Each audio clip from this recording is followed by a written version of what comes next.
యుద్ధాన్ని వర్ణిస్తుంది. దీన్ని యుద్ధం ఎవరెవరి మధ్య?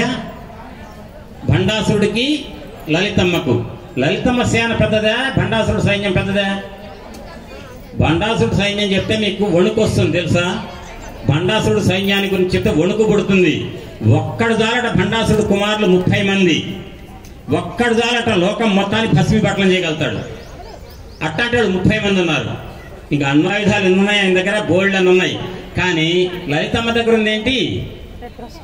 ఈ ఆయుధాలను తుత్తునేలు చేయగలిగే దివ్య శక్తి ఉంది. ఆమె శక్తి స్వరూపిణి. అర్థమైందా?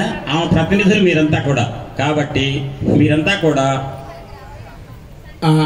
అమ్మవారి మెళ్ళో వేసిన పసుపు కొమ్ము అమ్మవారి మెళ్ళో వేసి పూజ చేయించినవి శ్రీమాత్రే నమః అని చెప్పి ఆ పసుపు కొమ్ము అందరూ స్వీకరించండి.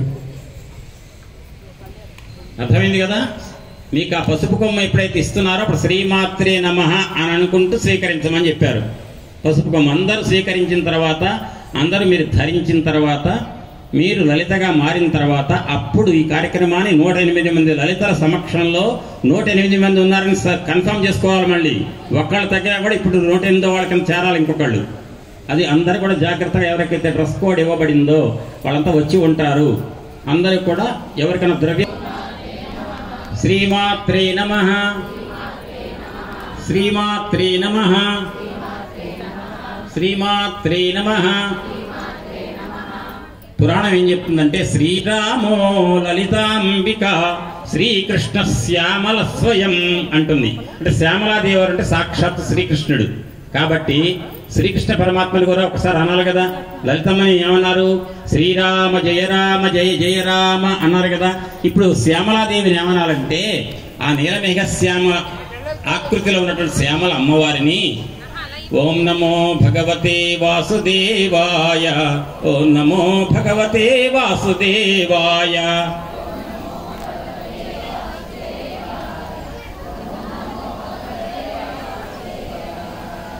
కొంతమంది పెద్దవాళ్ళు కదలట్లేదండి, కనపడుతూనే ఉంది. కాస్త దయచేసి మీకే, నాకు ఉపయోగం, నాకు వచ్చే పుణ్యం ఏం లేదు ఇందులో. ఎవరు చేస్తే వాళ్ళకి. ఓం నమో భగవతే వాసుదేవాయ, ఓం నమో భగవతే వాసుదేవాయ.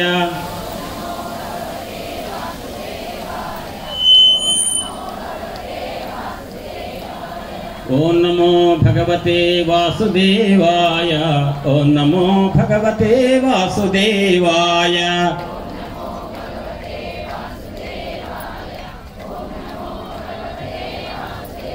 గట్టిగా నా ఎవ్వరు మనస్ఫూర్తిగా చెప్పడానామం ఎందుకు చెప్పుకోవాలో? భగవన్నామం ఎంత గట్టిగా చెబితే అన్ని పాపాలు పోతాయి మన ఒంట్లో నుంచి. ఎట్లానంటే మన దేహం కూడా ఒక వృక్షం లాంటిది. మన దేహం ఒక పెద్ద మామిడి చెట్టు అనుకోండి. ఈ చెట్టు మీద అనేక రకాల పక్షులన్నీ వాలి, చెట్లంటే సాధారణంగా మనం ఏం చూస్తుంటాం? ఆ చెట్ల నిండా పక్షులు వాలి ఎప్పుడు రెట్టలు వేసి వాటి మీద పాపాలనే రెట్టలు వేస్తూ ఉంటాయి. చెట్ల మీద వేస్తూ ఉంటాయిగా, చెట్ల మీద ఆ రెట్టలే పాపాలు చెట్ల మీద వేసేవి. కానీ మనం తెలిసి తెలియక మనం కూడా కొన్ని తప్పులు చేస్తూ ఉంటాం. అవి పాపాల్లాగా మనని ఆవహించి మన ఒంటి మీద వాలి ఉంటాయి.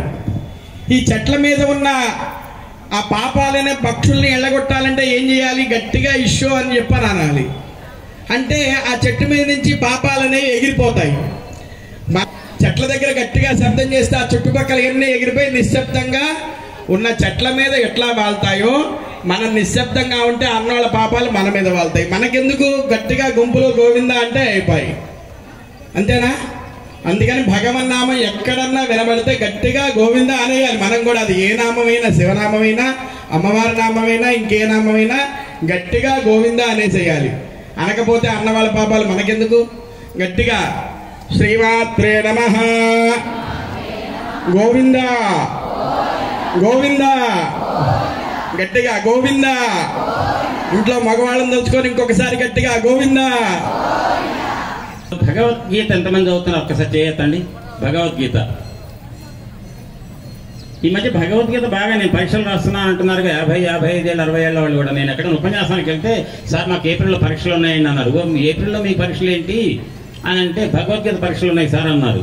అందుకే అనుమానం వచ్చి అడిగా. చూడండి, భగవద్గీతలో ఒక మాట వినండి. ఎందుకు పనులు అంటే సార్ ఈ పనులు చేస్తే ఫలితాలు వస్తే ఫలితాల కోసం ఇంకో జన్మ వస్తుందట, మోక్షం రాదట అంటారు. కానీ పరమాత్మ కృష్ణుడు ఏం చెప్పాడంటే పనులు చేయాల్సిందే. ఒక పడవ తయారు చేశారండి, పడవ తయారు చేసి ఇల్లు దాచిపెట్టుకుంటారు. ఎవరన్నా ఇంట్లో ఏం చేస్తారు? పడవ తెలుసుగా మీకు? పడవ దేనికి ఉపయోగిస్తారు? నీళ్ళ మీద దాటడానికి. మా పెద్ద ఖర్చు పెట్టి పడవ తయారు చేస్తే యజమాని ఇంట్లో దాచిపెట్టుకోవడానిక? నీళ్లలో వదిలిపెడితే అటు ఇటు మనుషులను తిప్పి రవాణా చేసి డబ్బులు సంపాదించడానికి.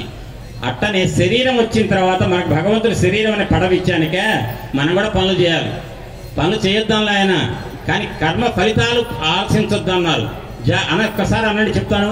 మయి సర్వాణి కర్మాణి సన్యస్య అధ్యాత్మచేతస నిరాశీః నిర్మమో భూత్వా యుధ్యస్వ విగతజ్వరః. విగతజ్వరః అంటే జ్వరం అంటే ఏంటి?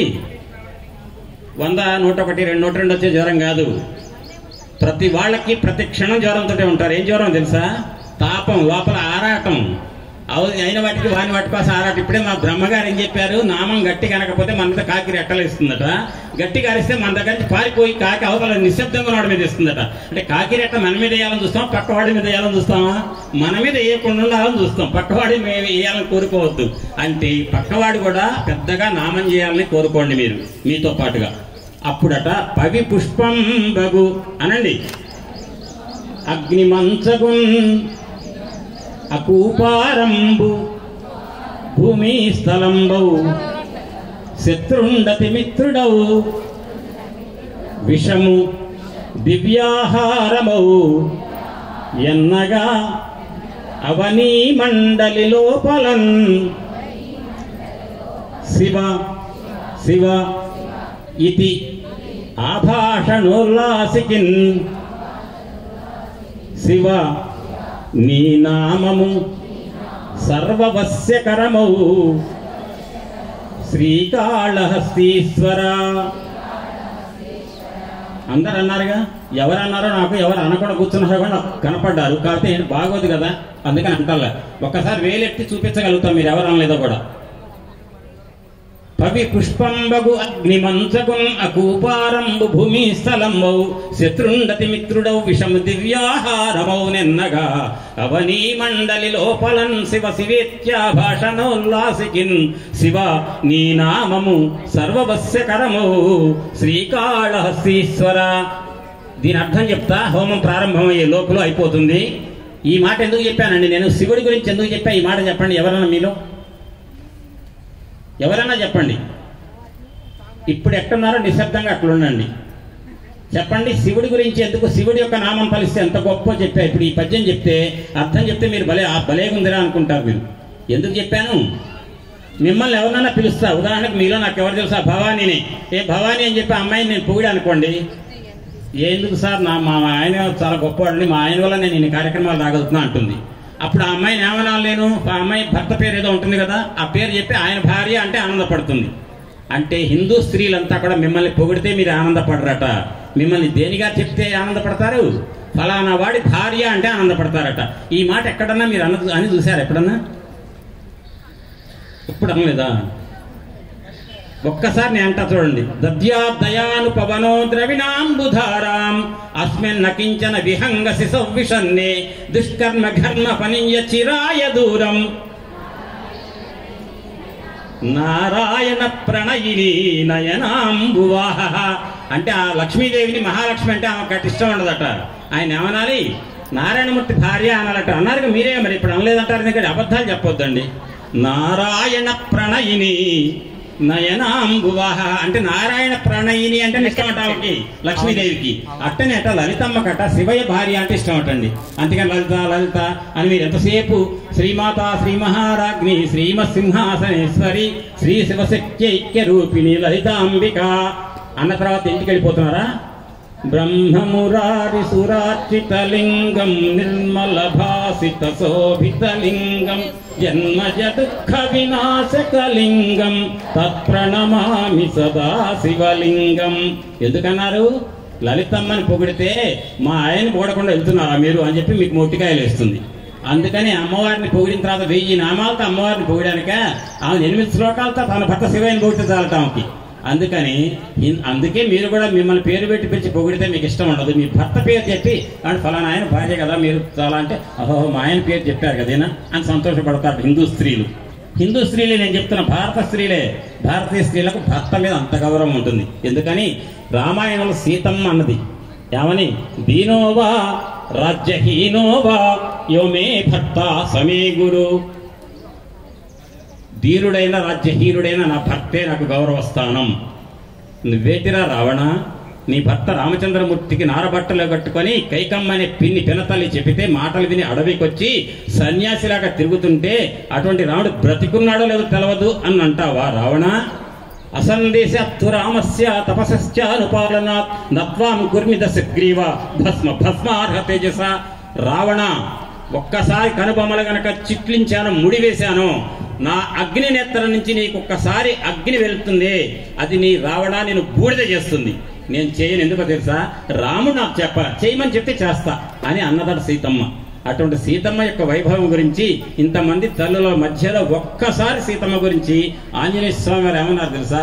అనండి అందరూ, నమోస్తు రామాయ స లక్ష్మణాయ దేవ్యై చ తస్యై దేవ్యై చ తస్యై దేవ్యై చ తస్యై జనకాత్మజాయై నమోస్తు రుద్రేంద్ర యమానిలేభ్యో నమోస్తు చంద్రార్క మరుద్గణేభ్యః.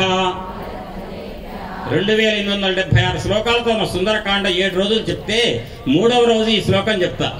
చెప్పినప్పుడు ఈ శ్లోకం చిట్ట చివరికి 7 రోజులు చెప్పిన తర్వాత ఒక్క శ్లోకం చెప్పండి సార్, రామాయణంలో గొప్పది నాకు సీతారాముల అనుగ్రహం కావాలి అని అంటే ఆంజనేయ స్వామి వారు ఈ శ్లోకం అన్న తర్వాత ఆయనకు జరిగింది ఏంటో చెప్తా. ఇక అందరూ పంచడం అయిపోతుంది. ఈ లోపల ఒక బాకీ పెట్టా. ఏంటది? ఒక బాకీ పెట్టా ఇందాక. పవి పుష్పంబగు అంటే ఏంటో తెలుసా? ఇక మీరు నేను చెప్పింది వినండి అంతే. పవి అంటే ఏంటంటే వజ్రాయుధం. ఇంద్రుడు వజ్రాయుధం దెబ్బ తగిలితే లోకంలో బ్రతికి ఎవడు బట్ట కట్టడు, ఎవ్వడికి బ్రతకు ఉండదు. ఇక ఇంద్రుడు వజ్రాయుధం తగిలితే అయిపోవాలి ఎవడైనా. కానీ ఇంద్రుడు వజ్రాయుధం తగిలి కూడా బ్రతికాడు ఒకడు. ఎవడు? ఆంజనేయుడు. ఇంద్రుడు వజ్రాయుధం తగిలితే ఈ దవడలు కాస్త చొట్టబోయినాయట. అందుకే హనుమంతుడి యొక్క బుగ్గలు చొట్టబోయి ఉంటాయి. అంటే హనుమంతుడు లాంటి వాడు ఒక్కడు తప్ప ఇంద్రుడు వజ్రాయుధానికి తట్టుకొని ఎవరు బ్రతకడు. అటువంటి వజ్రాయుధం మన మీద ఎవరు నేస్తే ఎట దాకుతుంది తెలుసా? ఇందాక ప్రశాంతి అమ్మవారికి ఏంటి అభిషేకం తర్వాత ఏమేసింది మీద? అభిషేకం చివరిలో ఏంటి అమ్మవారి మీద వేసింది? పువ్వు. పవి పుష్పం బగు. ఎవడన్నా వజ్రాయుధంతో మన మీద దాడి చేయాలని ప్రయత్నిస్తే వజ్రాయుధం తాకగానే పువ్వు తాకితే అమ్మ తగిలింది అంటారా మీరు ఎవరన్నా? అట్ట వస్తుందటండి. ఎవరికో తర్వాత చెప్తా, గుర్తుపెట్టుకోండి. ఎవరికో ఒకళ్ళకట పవి వజ్రాయుధం తగిలితే పుష్పం తగిలినంత మెత్తగా ఉంటుందట. అగ్ని మంచగున్, నిప్పు కణిక మీదకి విసిరేస్తే మంచు గడ్డేసినట్టు. నిప్పు కణిక వచ్చి తగిలితే చర్మం కాలిపోతుంది కదా, అదే మంచు ముక్క తగిలితే అమ్మో చలి అంటారు, అంతే తప్ప ఏం కాలదుగా. మంచు అగ్ని గనక వేస్తే మీద మంచు ముక్కలాగా తగులుతుందట. ఎవరికో తర్వాత చెప్తా ఇదంతా. పవి పుష్పంబగు అగ్ని మంచగున్ అకూపారంబు భూమి స్థలంబౌ. అంటే పెద్ద అగాధం సముద్రం అట. సముద్రం మీద కాళ్ళు పెట్టి నడుస్తారు ఎవరన్నా? వెంటనే అట వాడికట అది భూమిలాగా అయిపోతున్నట్టు నడిచిపోవచ్చట. దీన్ని తర్వాత అసలు ఇంకా గొప్ప మాట చెప్తా. దీని గుర్తు మీరే అడగండి, లేకపోతే నేను మర్చిపోతా చెప్పను. అంటే సముద్రం లాంటి అగాధంలోంచి మనిషి వెళ్ళలేకపోతే ఒకడికట ఏ పనో ఒక పని చేయాలట, వాడికి అది ఒక భూమిలాగా అయిపోతుందట. శత్రుండతి మిత్రుడవు, మనమే శత్రుత్వంతో మనల్ని కత్తి పెట్టి దెబ్బ కొట్టాలని చూస్తున్నాడు. ఒకడికట వాడు శత్రుడు మనం చూడగానే వామ్మోని కాళ్ళు పట్టుకుంటాట మనకి.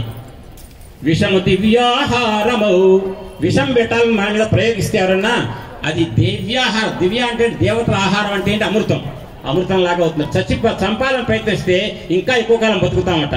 సుధామప్యస్వాద్య ప్రతిభయ జరా మృత్యుహరిణి విపజ్యంతే విశ్వే విధి శతమఖం ఖాధ్య దివిషద కరాళం యక్షేళం కబలితవత కాలకలనా న శంభో తన్మూలం తవ జనని తాటంక మహిమా. తాటంకయుగళీ భూత తపనోడుపమండల. సూర్య చంద్ర మండలాల చివరి తాటంకాలు కలిగిన ఎవరండి? ఎవరు? లలితమ్మ, సూర్యచంద్రుడు. కాబట్టి లలితమ్మ దగ్గర మనం వేషాలు వేద్దామంటే కుదరదు. ఎందుకో తెలుసా?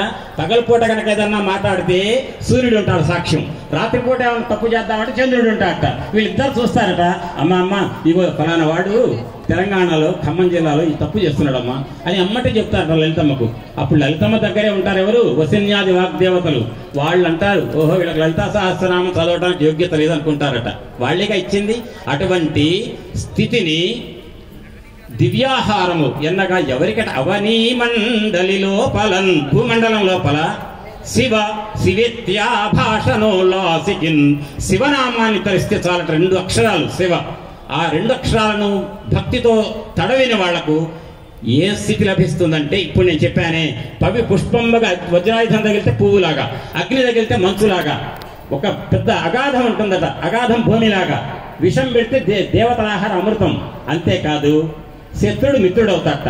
ఎవరికి అంటే శివనామాన్ని భక్తితో జపించిన వాళ్లకు. శివనామాన్ని జపిస్తే ఎవరికి ఆనందం కలుగుతుంది? ఏమ్మా నోర్లేంటి 2-3కే ఉన్నాయా? అందరికి ఉన్నాయి కాబట్టి కాస్త అనండి. అంటే మధ్యాహ్నం తినేటప్పుడు చూస్తాం, ఇప్పుడు అనేటప్పుడు చూద్దాం అనుకుంటున్నా. అనండి. ఎవరికి ఆనందం? శివుడిని తలిస్తే లలితమ్మ వారికి. ఆ అమ్మవారిని చండీ అమ్మవారిగా ఇప్పుడు ప్రారంభించబోతున్నారు, అంటే ప్రారంభిస్తారు ఇప్పుడుగా. అంటే మీకు శివుడి యొక్క వైభవం తెలిసింది కదా. ఆ శివుడి గురించి మనం అంత గొప్ప చెప్పుకున్నప్పుడు ఆనందపడే లలితమ్మను చండీ పరాదేవతగా ఇప్పుడు 1000 స్తంభాలతో వెలసిన మందిరం, 4 మంటపాలతో నవరత్న శ్రీహారం అని అనుకోని మణిద్వీపంలో ఉన్న అమ్మని చండీ పరాదేవతగా మీరందరూ కూడా పసుపు కొమ్ములు గాజులు రాని వాళ్ళు ఎవరన్నా ఉంటే చేయొద్దండి. ఇది డ్రెస్సులో ఉన్న వాళ్ళే. ఒక పసుపు కొమ్మ పెట్టండి. పసుపు కొమ్మ ఎవరికి రాలేదు? పసుపు కొమ్మ వాళ్ళు చేయొద్దండి. పసుపు కొమ్మ ఒకటే అందరికి వచ్చింది కదా. కాబట్టి మీరే కన్ఫర్మ్ చేశారు కాబట్టి ఇక